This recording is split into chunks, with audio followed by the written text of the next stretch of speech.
Salut à tous, aujourd'hui dans cette vidéo, je vais vous faire découvrir la vallée de Bourg-Saint-Maurice. Alors j'ai eu l'occasion d'y aller fin août, juste avant que l'été ne s'arrête brutalement en septembre. Ici du coup on est au décollage du Fort de la Platte à 2000 mètres, un site qui marche assez tôt apparemment, bien placé au-dessus des inversions et exposé plutôt sud-est. Mais la navette est assez longue et la route se termine par une piste plutôt étroite, donc sinon à pied c'est environ 1200 mètres de D+, depuis la vallée. Alors puisque je découvre aussi ce secteur de vol, je vais vous donner quelques informations que j'ai pu récolter auprès des locaux. Donc la vallée de Bourg-Saint-Maurice-les-Arcs possède pas mal de sites, pratiquement toute orientation. On est situé entre le Beaufortain et le parc de la Vanoise. Et en station de ski, vous avez pas loin les Arcs, Tinval d'Isère, la Rosière, la Plagne, etc. Et du coup, c'est proche du parc de la Vanoise. Donc c'est justement là qu'on va parler des premières restrictions à connaître. Ce parc est interdit de survol à moins de 1000 mètres sol. Donc prenez bien note de sa limite, notamment au sud, avant de vous aventurer en cross. Donc par exemple, le premier grand sommet qui est visible, c'est le Mont Pourri qui est juste au-dessus des Arcs. Autre restriction, quelques zones gypaètes et rapaces pour préserver leur tranquillité et surtout leur reproduction. Et puis il y a une zone militaire importante proche de notre déco du jour, les champs de tir de la Platte lorsqu'ils sont actifs. Un petit point du coup sur l'aérologie. Évidemment, il y a une brise dans cette vallée qui peut être assez puissante l'après-midi. Apparemment, elle se met en place entre 13h et 15h et elle peut durer jusqu'à 21h l'été. Et donc amener des pièges aérologiques associés comme voilà l'effet de Venturi, des zones sous le vent. Prévoyez du coup vos marges pour rentrer au terrain et surtout évitez le secteur de la gare l'après-midi qui peut être très turbulent d'après les locaux. Il vaut mieux privilégier l'atterrissage des Ilettes qui est grand et ouvert toute l'année.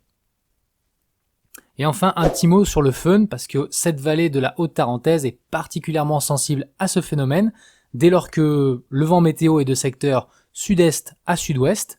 Attention, à ce moment-là, le col du Petit Saint-Bernard voit sa balise passer en nord-est. C'est pour ça que les locaux l'appellent justement le vent du Saint-Bernard.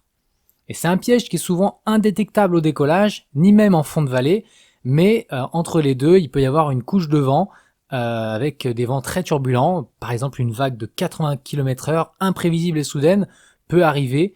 Autant vous dire que vous n'avez pas envie d'être en l'air à ce moment-là. Voilà pour ce petit brief rapide, évidemment non exhaustif. Si vous voulez plus d'infos, je vous invite à consulter leur site, qui est très complet, et de vous rapprocher du club local, le PCHT, le Parapente Club de Haute-Tarentaise, que je remercie vraiment pour son invitation et l'accueil chaleureux qu'on a reçu pendant la fête de leur club, la tête en l'air. La partie info utile, c'est fait. Maintenant, place au débrief du vol de groupe. Let's go!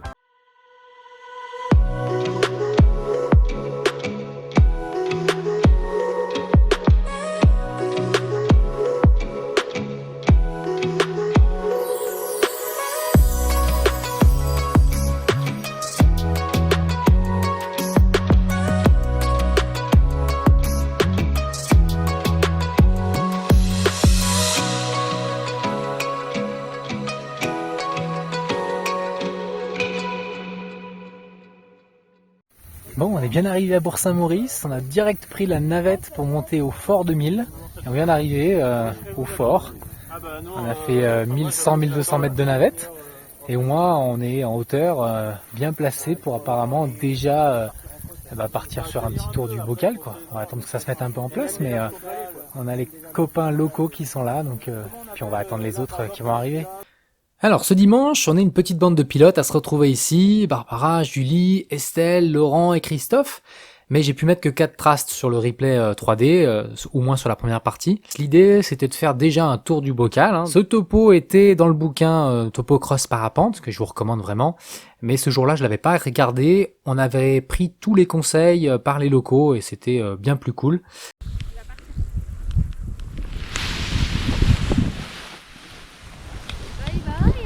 À toutes.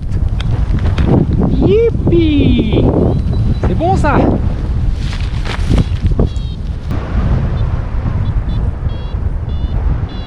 Direct un bon cycle, ça c'est bien. Allez, déco du Fort de la Platte.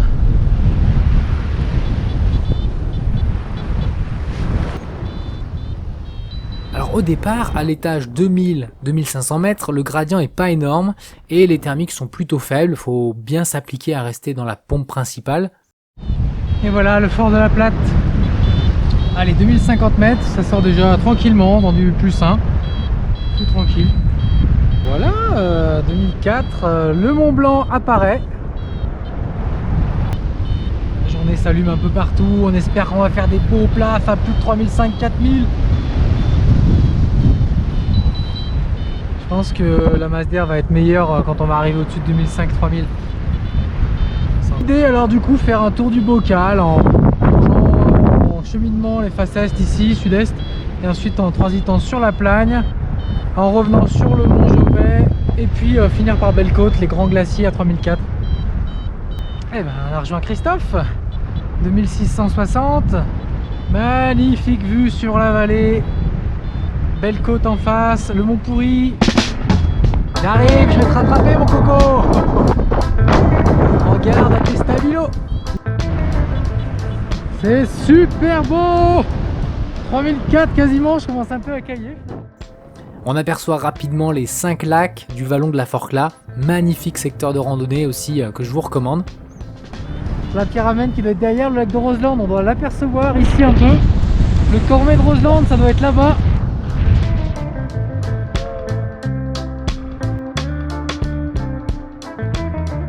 Et on se dirige vers des plus hauts sommets comme le Roc d'Enfer, puis le Rouagnais. Et là, je vais trouver de meilleurs VZ, entre 2 et 3 mètres par seconde. Je passe du coup la barre des 3000 mètres, et à la montagne suivante, 3600 mètres, avant de partir du coup vers la Pyramenta. Alors Christophe est avec moi, un petit peu plus bas. Estelle, Laurent et Julie prennent leur temps, et nous retrouverons plus tard.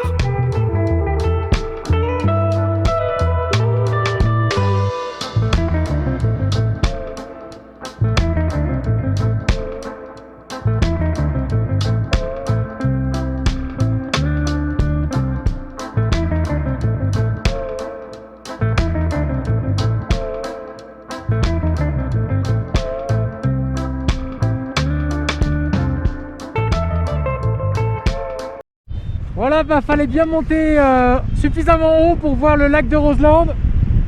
Et puis là, je me dirige sur la Pierramente, avec le lac d'Amour juste en bas. Tout le Beaufortin qui est là, super beau. La station d'Arèche là-bas, le Mont Bizane. Ah, quand t'es haut, tu peux aller partout.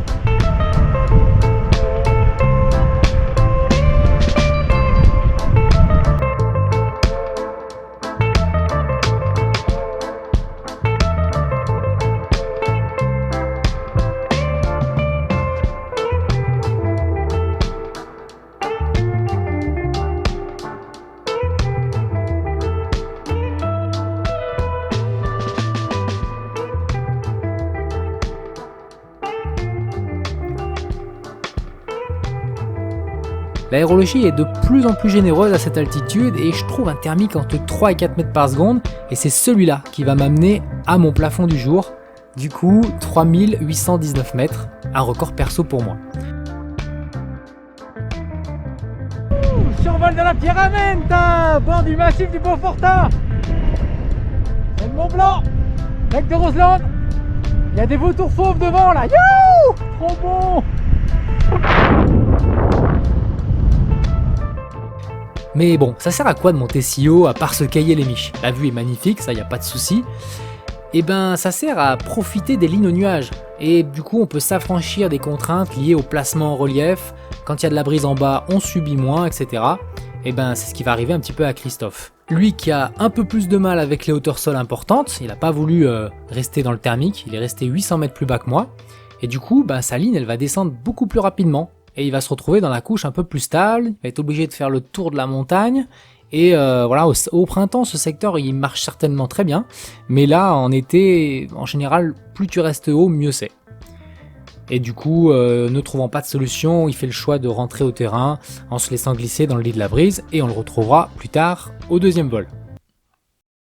Alors pendant tout ce temps, moi je me suis efforcé de rester au-dessus de 3000 mètres, j'attends le reste du groupe. Je retourne chercher Laurent qui a l'air de galérer un petit peu à ressortir. et pour pas qu'il se fasse piéger dans le même secteur que Christophe. Et puis je commence à avoir un peu froid là-haut depuis plus d'1 heure. Du coup, je refais le plein et je commence à transiter vers la Plagne. Bon, j'ai fait le plaf ici à 3003, 3004 et je vais me diriger dans un premier temps en face et puis on verra. C'est un peu tôt peut-être pour passer sur les faces ouest, mais il y a le voile nuageux qui est en train de tout mettre à l'ombre, donc je sais pas trop quoi faire. Si on attend trop, on va descendre quoi. Les copains sont sur la pyramide, encore bien derrière.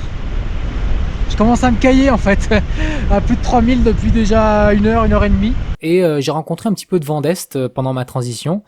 Et je me demande où est-ce que je vais taper la raccroche.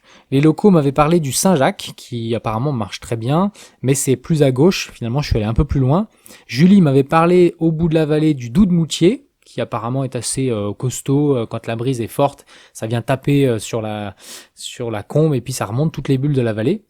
Et finalement, je vais choisir au plus court une combe nord, mais qui a du contraste au sol, qui a un pierrier. Et puis sur la carte des thermiques X-Track, c'était visiblement une zone potentiellement intéressante. Allez, là, faut que ça reprenne ici, là. Tête du Jersey. Normalement, il devrait y avoir un thermique ici. Hein. Yes. C'est parti.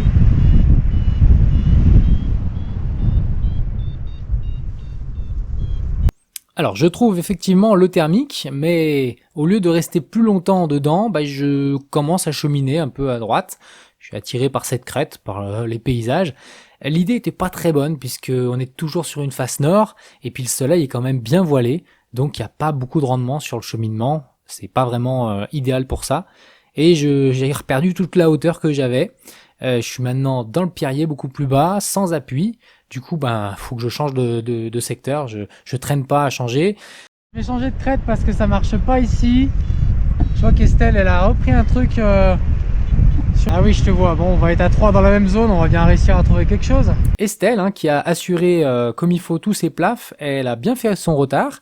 Elle a transité avant Laurent et elle a coupé au plus court. Du coup, elle est arrivée avec une belle réserve de hauteur et elle ressort du coup facilement à plus de 3000 mètres en une fois.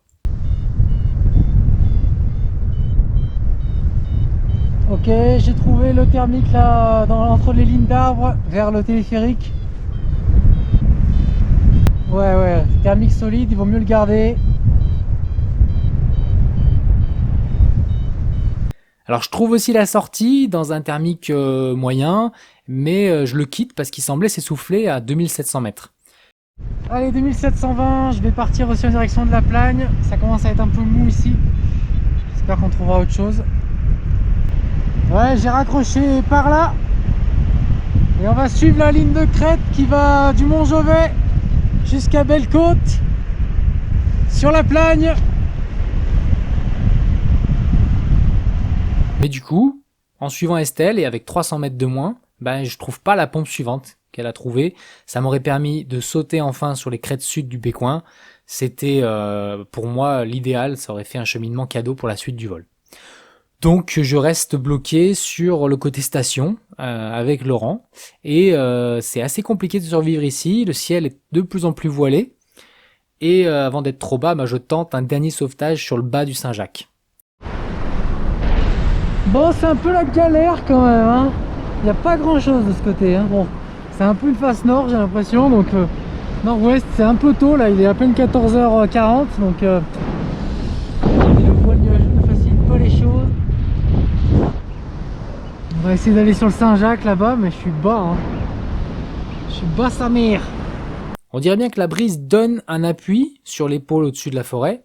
J'aperçois d'ailleurs un aigle qui remonte et je parviens à faire de même et à ressortir de cette situation délicate. Oh, c'est la bataille encore sur le Saint-Jacques. L'épaule, elle marche un peu, mais c'est pas très agréable. C'est pas encore bien établi. C'est péteux. Ça y est, je crois que c'est un peu mieux là. J'ai trouvé un aigle. Il m'a dit reste par là, ça devrait partir et remonter. Lui, il est déjà remonté de 100 mètres par rapport à moi, même pas. Allez, ça marche. Je suis en train de sortir là au Saint-Jacques. 2004, c'est cool. Ça ouvre un peu des portes pour la suite, on va voir. Je peux remercier l'aigle. Il y a du +3 mais un peu turbulent quand même. Hein. Je sais pas si le vent météo il est pas est ici parce que j'ai l'impression d'être sous le vent du Saint-Jacques. Ça fait plusieurs fois que je me prends des petites claques. Laurent n'a pas choisi la même zone que moi, il est allé un peu plus loin que les pôles du Saint-Jacques et puis il n'a pas trouvé de solution, mais il va pouvoir entrer au terrain sans difficulté. Donc tout ça pour dire que les filles ont très bien joué la partie, parce que même si elles ont galéré un petit peu au départ à se mettre dans le vol, surtout Julie, à la fin elles finissent leur balade à l'aise, dans la bonne altitude de navigation. Il y avait en fait un développement nuageux en haute altitude de plus en plus marqué qui devait un peu aspirer et qui rendait la masse d'air au-dessus de 3000 mètres très portante. Apparemment, ça montait de partout. Regardez les trajectoires de Julie sur la fin de son vol, quasiment que des grandes lignes droites par rapport au début de son vol qui était littéralement haché. Alors de mon côté, après être ressorti au Saint-Jacques, je m'aventure au fond de la station en me rapprochant de Belle-Côte. Et voilà, le problème c'est que le froid m'a tellement donné envie de pisser que j'ai choisi un spot pour me reposer en hauteur. J'ai envie de pisser, j'aimerais bien me reposer. Bien sûr, ce jour-là, je me suis pas équipé pour ces envies pressantes. Je m'étais dit petit vol local, ça a pas duré plus de 2-3 heures. Et en tout cas, là, c'est en train de bien me gâcher cette partie du vol. Je sais pas si vous avez déjà dû poser à cause de ça, mais en vrai, on n'est plus trop concentré sur le vol, on pense plus qu'à ça. Parfois, on fait des conneries. Et en général, la vessie finit toujours par avoir raison. Heureusement, le secteur est plutôt accueillant là pour atterrir en montagne. Je vais pouvoir me trouver une petite butte bien dégagée de tout rocher pour atterrir et régler ce problème. Quand t'as pas de Péniex, eh ben, tu trouves un coin pour te reposer. Tu te poses en montagne et tu vidanges. Ah, j'avais trop envie. Les allers-retours à 3008 là, c'était... J'ai vidangé, j'ai pissé, je vais pouvoir repartir, il y a un peu de bruit.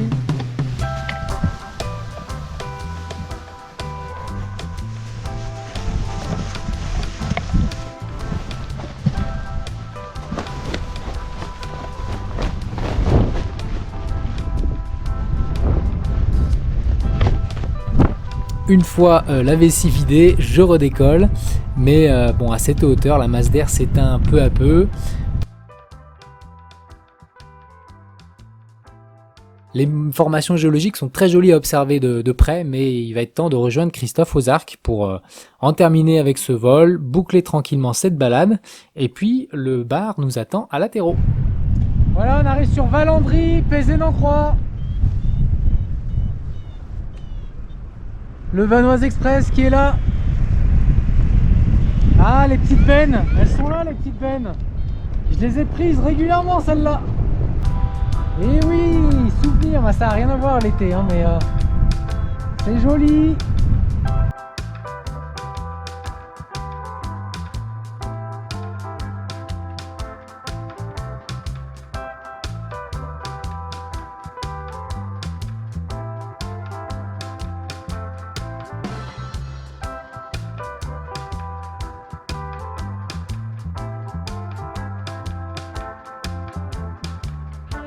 Voilà, bah, petit tour du bocal à Bourg-Saint-Maurice, très sympa, magnifique vue en tout cas sur le côté Beaufortin et tout. Après c'était un peu plus compliqué du côté de la Plagne, mais bon, c'était bien sympa, ils ont un chouette bocal, donc moi j'ai beaucoup apprécié la journée. On a eu un voile nuageux qui nous a emmerdé, mais qui a certainement limité l'apparition d'orage, donc on peut pas tout avoir. Voilà, on va aller se poser en bas, il y a de la brise mais ça va, c'est quand même pas trop fort. J'aimerais bien faire la cible, il y a beaucoup de brise donc ça devrait faciliter le placement, mais il y a beaucoup de monde aussi près de la cible.